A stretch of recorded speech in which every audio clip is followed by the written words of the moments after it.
Hello friends, welcome to my first mini vlog. ಇವತ್ತು ನಾವು ನನ್ನ ತವ್ರ ಮನೆಗೆ ಹೋಗಿದ್ದೀವಿ. ತುಮಕೂರು ಹತ್ರ ಸ್ವಾಂದನಹಳ್ಳಿ ಅಂತ. ಇವತ್ತು ನಮ್ಮ ಮಾರಮ್ಮ ದೇವಸ್ಥಾನದ್ದು ಓಪನಿಂಗ್ ಇತ್ತು. ನಾವು ಹೋಗೋಷ್ಟಿಗೆ ಒಲೆ ದೇವರು ನೆಲೆ ದೇವ್ರ ಹತ್ರ ಹೋಗ್ಬಿಟ್ಟು ನಮ್ಮ ತೋಟದ ಹತ್ರ ಹೋಗಿತ್ತು. ಅಲ್ಲಿ ಕಳಶನೆಲ್ಲ ಇಟ್ಟು ಪೂಜೆ ಮಾಡ್ತಾಯಿದ್ದೀವಿ. ಇಲ್ಲಿ ಊರಿನ ಜನದೆಲ್ಲ ಕಳಶ ಇಟ್ಟಿರ್ತಾರೆ.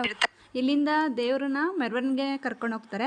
ಮೆರವಣಿಗೆ ಹೋಗ್ಬೇಕಾದ್ರೆ ಎಲ್ಲ ದೇವಸ್ಥಾನಗಳಿಗೂ ಹೋಗ್ಬಿಟ್ಟು ಅಲ್ಲಿಂದ ಮತ್ತೆ ಎಲ್ಲ ಬೀದಿಗೂ ಹೋಗ್ಬಿಟ್ಟು ಮೆರವಣಿಗೆನ ಮಾಡಿಸ್ತಾರೆ ದೇವ್ರನ್ನ. ಇದು ನನ್ನ ಮಗಳು. ನೋಡಿ, ನಾವೆಲ್ಲ ಎಷ್ಟು ಚೆಂದ ರೆಡಿಯಾಗಿದ್ದೀವಿ. ಈಗ ದೇವರು ದೇವಸ್ಥಾನದ ಹತ್ರ ಬಂದಿದೆ, ನೋಡ್ತಾ ಇರ್ಬೋದು. ಆಲ್ರೆಡಿ ನೈಟ್ ಆಗೋಗಿದೆ, 10 ಗಂಟೆ ಆಗೋಗಿತ್ತು. ಅದಾದ ತಕ್ಷಣ ಹೋಮ ಸ್ಟಾರ್ಟ್ ಮಾಡಿದ್ರು. ನವಗ್ರಹ ಪೂಜೆನ ಸಮೇತ ಮಾಡಿದ್ರು. ನಾವು ಅಲ್ಲೇ ಅದಾಗೋವರೆಗೂ ಇದ್ದು ಟೈಮ್ ಸ್ಪೆಂಡ್ ಮಾಡಿದ್ವಿ.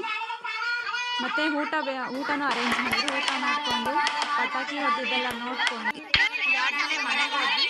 ನಿಮಗೆ ಕಳಶ ಪ್ರತಿಷ್ಠಾಪನೆ ವ್ಲಾಗ್ ಬೇಕು ಅಂತಂದರೆ ನೆಕ್ಸ್ಟ್ ವ್ಲಾಗ್ನ ನೋಡಿ. Thank you for watching.